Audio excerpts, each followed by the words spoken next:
Welcome to the all-new Sports Visions on Bounce TV and to our worldwide web viewers on www.sportsvisionsusa.com. Hello, everybody, and Happy New Year. I'm DJ Jones alongside my good friend and traveling partner, Dale Williams. How are you, sir? Happy New Year, player. Hey, Happy New Year to you, man. I'm excited. I tell you, man, we've been blessed these past 12 years. 2016 was out of sight. 2017 is going to be so much better, man. I'm just excited. I'm excited. I'm hyped, man. For 2017, some great things are going to happen. I already feel it. It's already been prophesied, and we're going to believe in it. All right, coming up in just a little bit, man, some of the great interviews that you have requested, and we did this series, Where Are They Now? That's coming up next. It's time to save during the Nissan Year of the Truck and SUV event at Headquarter Nissan.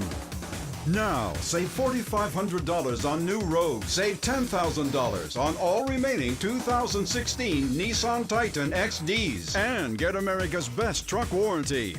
Take on any job with Nissan trucks and SUVs from Headquarter Nissan. Yes, Columbus is a Nissan town. Now it's going to be a Titan town. $10,000 off 2016 Titans.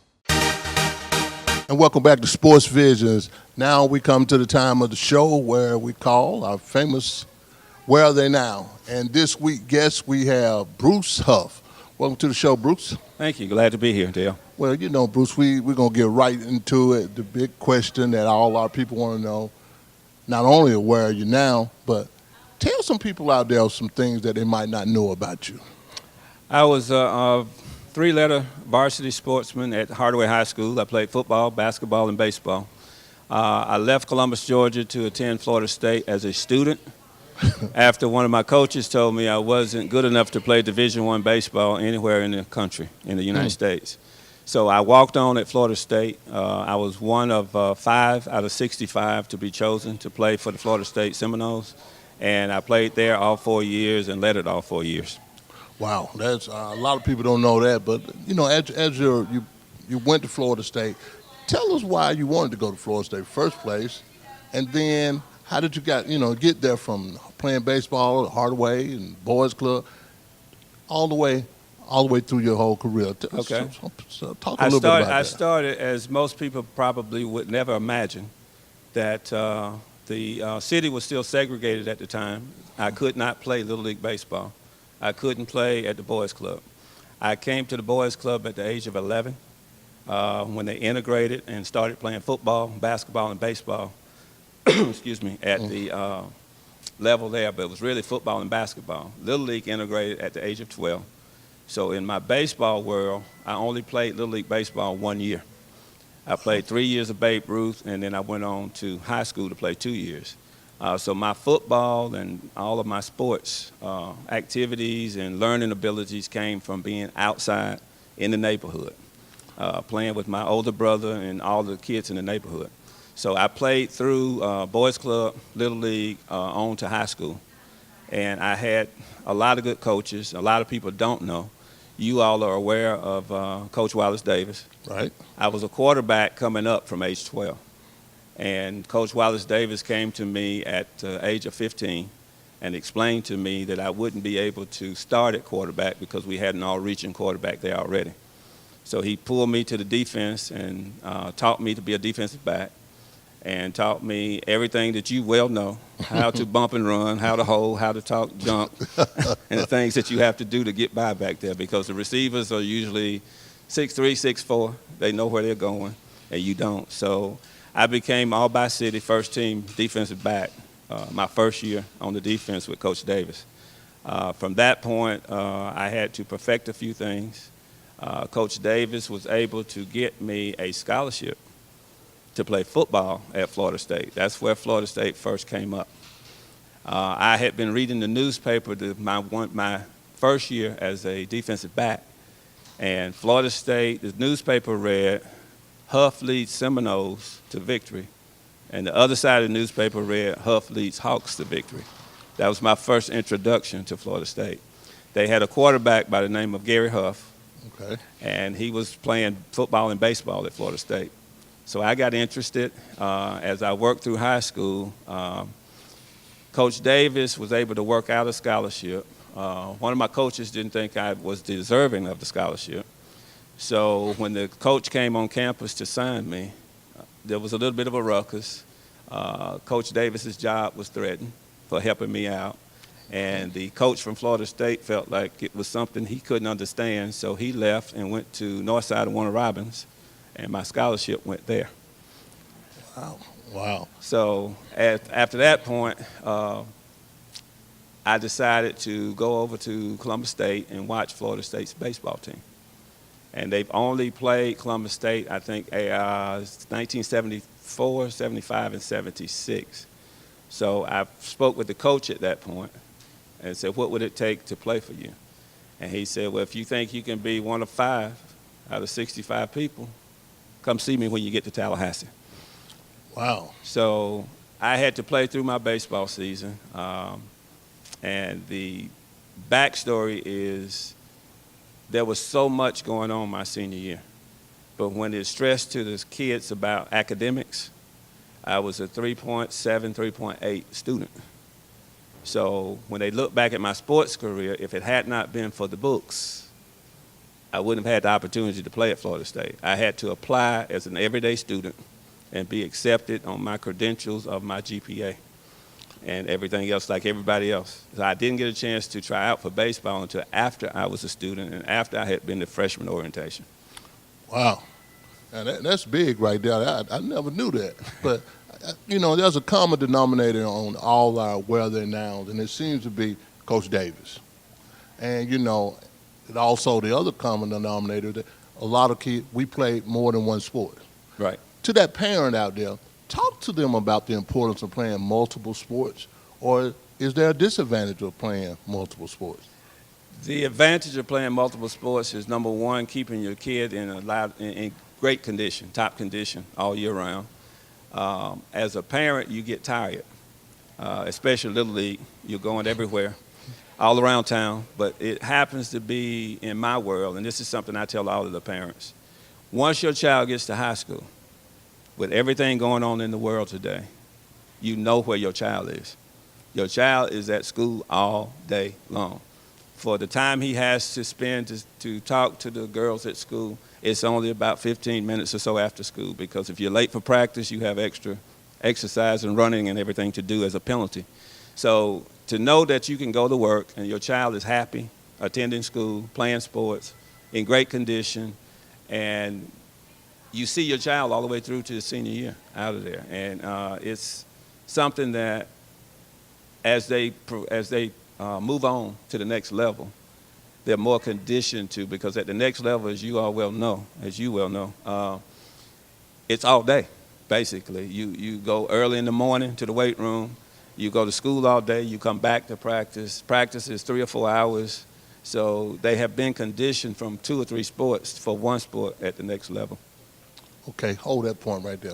When we come back, we'll talk about and let you know what is Bruce doing now. When I decided to write a ton of world-famous music after I'd lost my hearing, people thought I was crazy. Just like the other day when I wanted chicken for breakfast. People thought I was crazy again. How'd everything play out? Let me tell you about it. I'll bet you $10 that you have heard the tune I'm singing now, because I went on to be the best composer of all time. Then I went down to Chick-fil-A and ordered their brand new egg white grill. The whole thing was 300 calories and seriously the best thing I've ever had.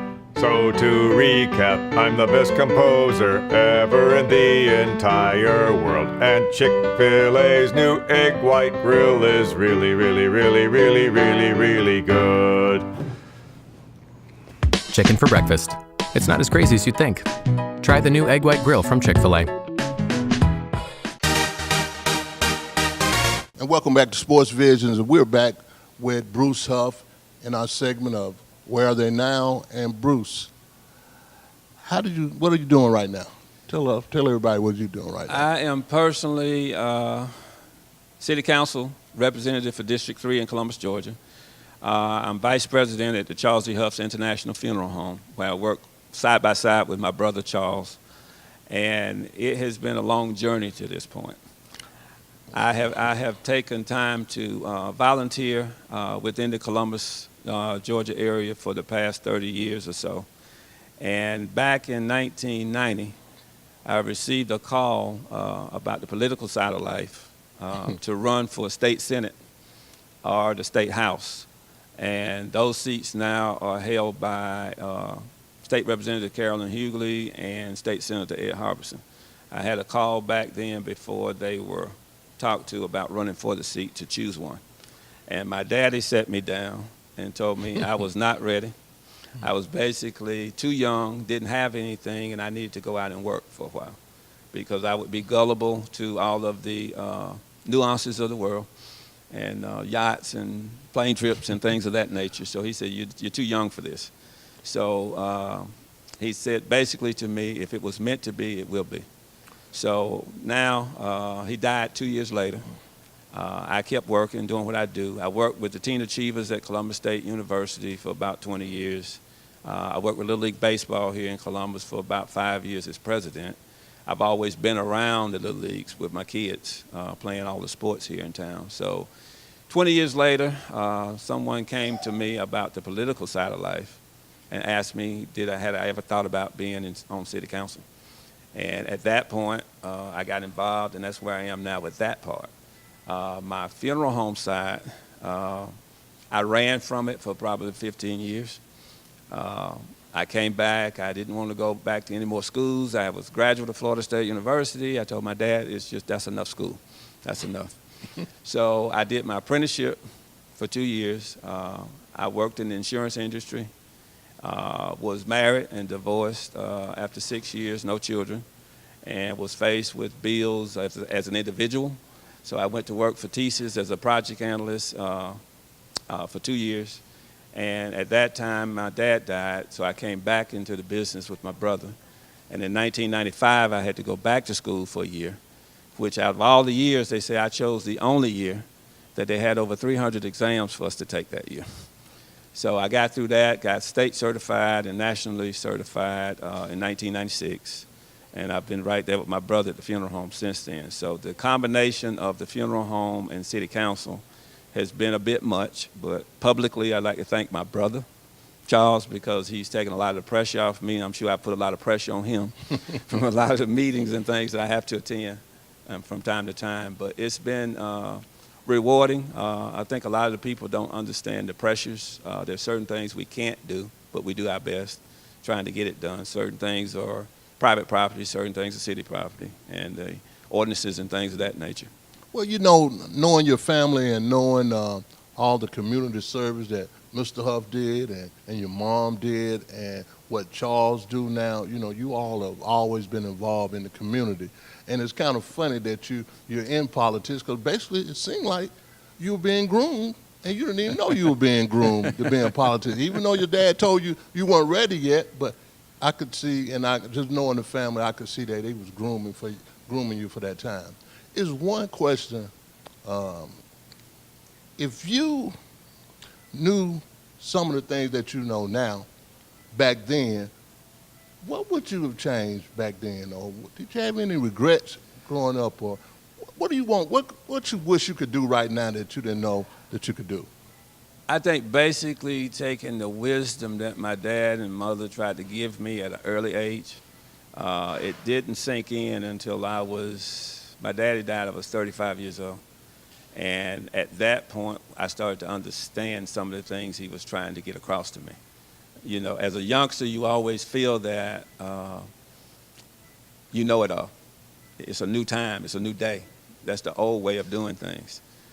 There's so many things I do today the same as my dad. It works. He used to say, you know, if the wheel's not broken, don't fix it. You know, don't create a new wheel. Don't create a new way of doing things. But in the wisdom side, my dad died in '92, my mom in 2000. And when my mother passed, my brothers and I got together. We left the house and we went to a restaurant and got us a little back space and we talked.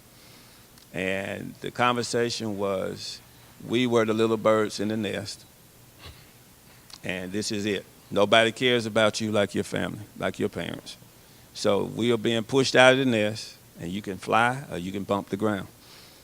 No choices. We got to go ahead. We got to move ahead. So in a lot of the lessons, My daddy was a very wise man, as you well know. He spent a lot of time with a lot of people. He worked in the backgrounds with the civil rights and everything when Martin Luther King was coming through. My mother had basically probably one of the first night schools at our house to try to get people their GED and things of that nature. She helped a lot of girls get through school because back then, being pregnant, they put you out of school. So she worked with some of the ladies to teach them how to keep their weight down and how to hide it so they would make graduation and get through school to move to the next level. And they went on to become teachers and everything else in the city. But it's been a lot of looking back to say, you know, if I had known about agents, would I have had a better shot at playing baseball? I went to camp with the Texas Rangers. I went 6 for 12 the first week, 3 out of 4 stolen bases, 3 assists. I only struck out 1 time, and I was the first one to get a pink slip to go home. So it didn't make sense to me. The only explanation was I was too old.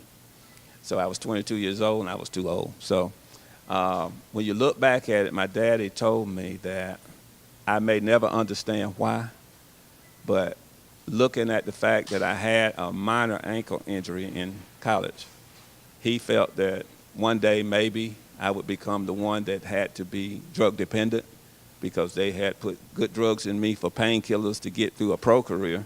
And after that, I was going to have to figure out how to pay for it and keep the pain down. And looking back now, you know, he said, you may never get the right answer, but that's what I see. Maybe I was saved from something that I didn't see coming. Talent-wise, I had the talent, but life-wise, as far as the life lessons, sometimes it's just better to move on. I played semi-pro ball in Atlanta with the Yankees for a couple of years, and I came home and played in the old Georgia-Alabama League. And it was fun. It was fun, yeah. Where are they now? Bruce Huff, now you know. We'll be right back.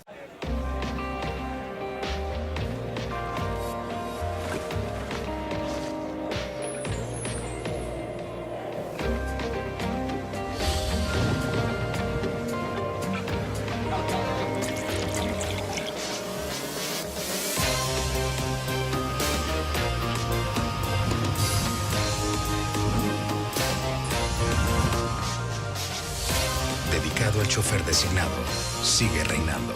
Why do we have Aflac? Aflac. And Major Medical? Major Medical boy, yeah! I help pay the doctor. Ain't that enough for you? There are things Major Medical doesn't do. Aflac. Pays cash so we don't have to fret. Something families should get. Like a safety net. Even helps pay deductibles to cover your back with.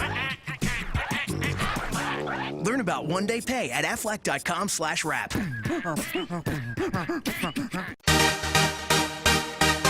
Welcome back to Sports Visions. We're continuing with Coach Davis, our Where Are They Now feature of the week. And, Coach, we got everybody through, of course, your early years in high school and college and into the pros. And, again, the transition that's so hard to make when you get invited to professional camp. You had a break, and a special person came into your life and really is responsible for you having the great career you had as a coach and as an educator. Well, and I think this is well deserving to be talked about.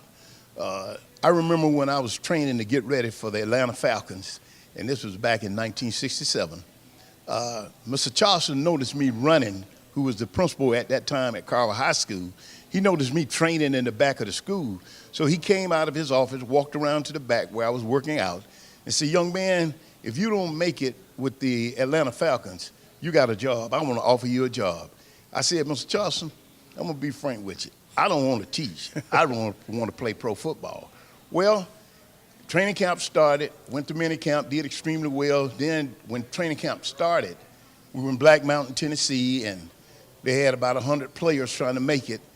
And at that time, they had a quota to get to. It wasn't like, you know, if you're good, they're going to put you because you're good. You could be good, but they just had a quota. They were going to pick players that had been in other teams and been in the league. They were going to pick them, and I was a rookie coming in. And lo and behold, just about the middle of August, I got released from the Atlanta Falcons. When I got released, it was on Telewire. One day it said, Wallace Davis, outstanding player, stand a good chance of making the team. Next day, it came out, Wallace Davis had just been released. And Mr. Charleston heard this on the news. And when he heard it on the news, at that moment he went to my brother's house where I was staying, but I hadn't come from the Falcon because I was just flying out and trying to get back home. He told my brother that, look, when your brother come home, that I have a job and I want to offer him a job. Well, when I got in about 12 o'clock at night. In leaving the Falcons, there was the defensive secondary coach told me that I was good enough to play in the league, but the situation wasn't geared for me at the Falcons, and he called Tom Fears at the New Orleans Saints and told him that I need to get a shot. His name was Johnny Simax. Well, I came back home that night thinking that I perhaps would leave early in the morning to fly into New Orleans, but before I could get up that morning, Mr. Charleston was at my door. He knocked on my door and said that, look, you remember when you were working out in the back of the school, I told you I'd give you a job? Well, I'm here to give you that job. 7 o'clock in the morning, I said, Mr. Charleston, I'm going to New Orleans at 12. I got a flight out of here. He said, you're going with me. So he said, get in my car. I got in his car, and then we went to the school board. We went into Mr. Shaw, who was the superintendent at the time, office. And he said, Mr. Shaw, this is the young man I want to hire. And in 1967 was the beginning of my coaching career at Carver High School. And thanks goodness to Mr. Charleston, who made me, I couldn't get out of it, take the job as a teacher and an assistant coach at Carver High School. Well, Coach, for the sake of time, obviously, I could talk to you all day, but we want to make sure that I get in this interview, the thousands of lives that you've touched as a coach and over nearly 40 years of service. I just want to commend you on being the mentor, the teacher, the big brother, the father figure to so many athletes that, of course, not just athletes that played for you at Hardaway or Carver, but wherever you were, if a kid played at another school and didn't feel that their coach helped them out, you didn't send them away. You did what you could to help them. Well, at that time, it didn't matter with me because I know how it was with me starting. And there were several kids, even when I was in college, I used to come back and take players to Lincoln University, and the coach, on my recommendation, would sign them. And I felt that with the time that I had growing up, trying to get a start, trying to get an education, it would have been a catastrophe if I didn't help young people that came under me to do the same thing. Well, Coach, I tell you again, I commend you because not only have you coached pro football players, you have coaches that are coaching in the NFL, coaching on the Division I level, coaching high school. You have successful men and women, fathers and mothers that you have gone under your tutelage. And again, I just want to commend you for the great job that you've done in all the great years. I appreciate you, D. And you're one of those players that stood out as a ninth grader, my first year as the head coach at Carver High School. You're one that stood out against all odds. We had probably the worst athletic program in this city. You could have gone to any high school and been an All-American, but because of the fact that you were dedicated to your area and your friend, you came to Carver High School, and when a news writer asked you a question once, and I'll never forget it, he said, how can you play on this losing team and with these losers? You said to that news writer that losing is an individual thing, and I'm a winner. And as I watch you, I saw you develop. I saw you be one of the first players from this city to go to the University of Georgia, be the first quarterback that played at Georgia, black. Then move from the University of Georgia up to the Green Bay Packers. When you got drafted by the Green Bay Packers, you came to me in the summer. And we worked out while I was at a boys club, and never will forget it, and how you worked to make that team was against the odds, and it came out to be a tremendous product. There were other players that came along that had disadvantages, but for some reason I got caught into a situation where players that had disadvantages would get the upper rail because they worked harder having disadvantages in situation to get where they need to go. Nate Odoms, never would have thought he would have played and got drafted in the second round, played a position that was unbelievable. Turned out to be a tremendous quarterback and turned out to be a tremendous all-pro defensive back. You take Brunson Buckner. People laughed at Buckner. Too big, sorry, called him all kinds of names. But I told the group one day, we were having a meeting, I said, this very guy you all are criticizing, he'll play pro football. Not only did he play, he ended up playing outstandingly. He went from the Pittsburgh Steelers being drafted in the second round to San Francisco 49ers, from the 49ers to, I think he went through Kansas City, then to Carolina, and turned out to be one of the few players that has played in the Super Bowl.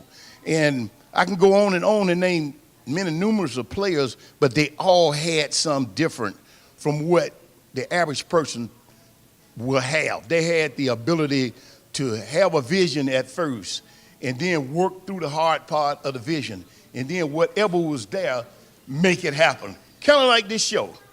As I see this show develop and get stronger and stronger, I remember this is one of the shows that I can say you, Daryl, and Dale did it you all way. You made it happen. And I'm so proud to see the progress this show has made, and the attitude that you all show toward our young people here in this city, from football, junior high school, football, high school, girls sport. No other element in this city or no other group in this city is doing the things that you all do. And whenever I get an opportunity to talk about how I got started, I would be less than a human being to hold back how this show got started. It came from nowhere, and now you're almost there. Coach, we certainly appreciate you, and I know that, man, like I said, we could talk on and on, but ladies and gentlemen, the legendary Coach Wallace Davis. Thank you very much.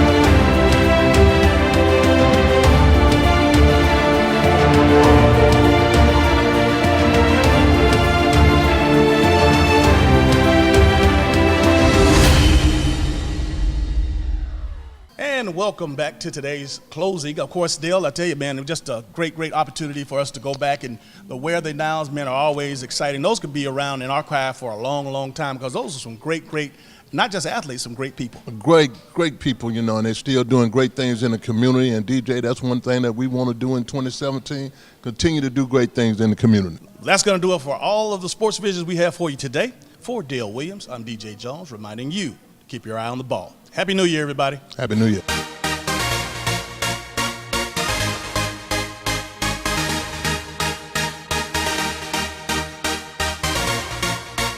Matthew 6:33, seek ye first the kingdom of God and his righteousness, and all these things will be added unto you.